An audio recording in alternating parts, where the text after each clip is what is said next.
राधे राधे। आइए आपको सुनाते हैं सिंहासन बत्तीसी की सारी कथाएं, जिसमें से पहली कथा का नाम है जो हम आपको सुनाते हैं। अमरावती में एक राजा राज करता था और बड़ा दानी था। उसी राज्य में धर्मसेन नाम का एक और बड़ा राजा हुआ। उसकी 4 रानियां थीं।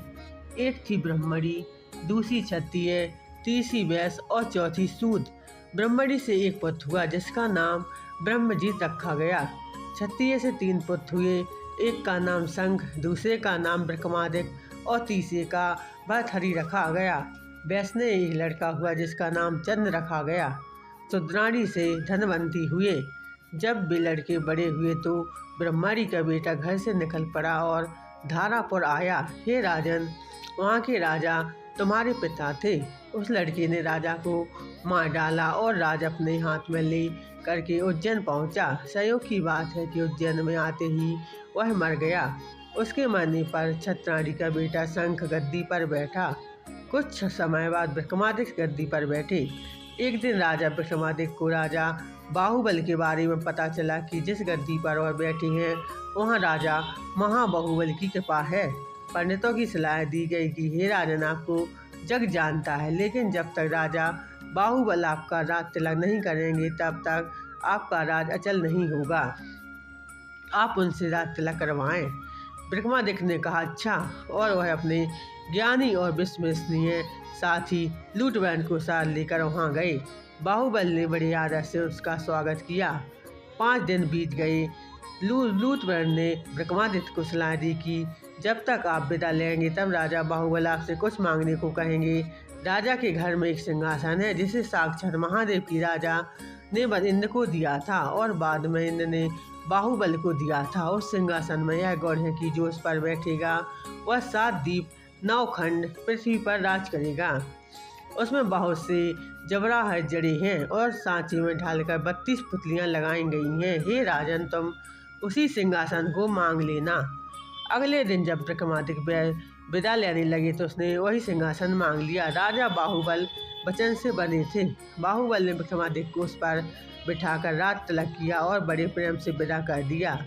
राजा विक्रमादित्य ने लौटते ही सभा की ओर पंडितों को बुलाया। कहा, मैं एक अनुष्ठान करना चाहता हूँ, आप देखकर बताएं कि इसके योग हूँ या नहीं।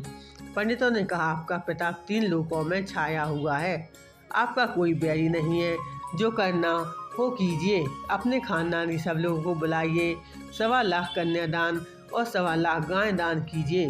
ब्राह्मणों को दान दीजिए, धन दीजिए, जमींदारों का 1 साल का लगान माफ़ कर दीजिए।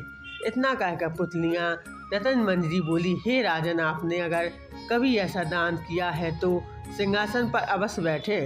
पुतली की बात सुनकर राजा भोज निराश हो गए।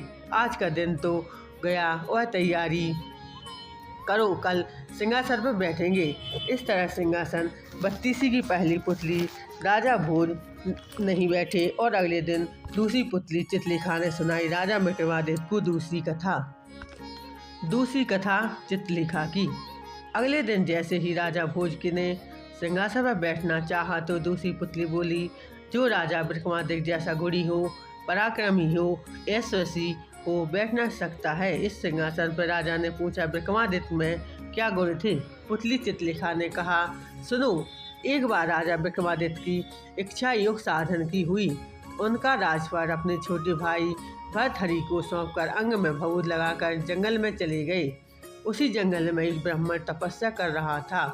देवताओं ने प्रसन्न होकर उस ब्राह्मण को एक फल दिया और कहा, जो इसे खा लेगा वह अमर हो जाएगा। ब्राह्मण ने वह फल को अपनी पत्नी को दे दिया। पत्नी ने उसे अपने राजा को दे दिया और बदले में कुछ धन लेकर ब्राह्मण को जाकर वह फल राजा को दे दिया। राजा अपनी रानी को बहुत प्यार करता था, उसने वह फल अपनी रानी को दे दिया। रानी का प्रेम शहर के कोतवाल से था। रानी ने वह फल उसे दे दिया। कोतवाल एक वेश्या के पास जाया करता था, उसने वह फल वेश्या को दे दिया। वेश्या ने सोचा कि मैं अमर हो जाऊंगी तो पाप कर्म करती रहूंगी, अब अच्छा होगा कि यह फल राजा को दे दूं, वह जिएंगे तो लाखों का भला होगा। यह सोचकर उसने दरबार में जाकर वह फल राजा को दे दिया।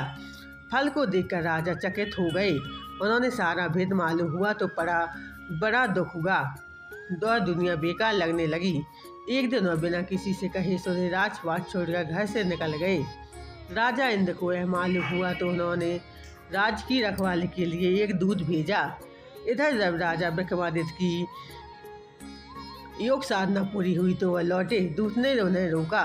विक्रमादित्य ने उनसे पूछा तो उसने सब हाल बता दिया। विक्रमादित्य ने अपना नाम बताया, फिर भी दूत ने उन्हें ना जाने दिया। बोला, तुम विक्रमादित्य हो तो पहले मुझसे लड़ो। दोनों में लड़ाई हुई। विक्रमादित्य ने उन्हें पछाड़ दिया। दूत बोला, मुझे छोड़ दो, मैं किसी दिन आपके काम आऊँगा। इतने कहकर पुतली बोली, राजन, क्या आप में इतना पराक्रम है कि इंद्र के दूत को हरा कर अपना गुलाम बना सकोगे?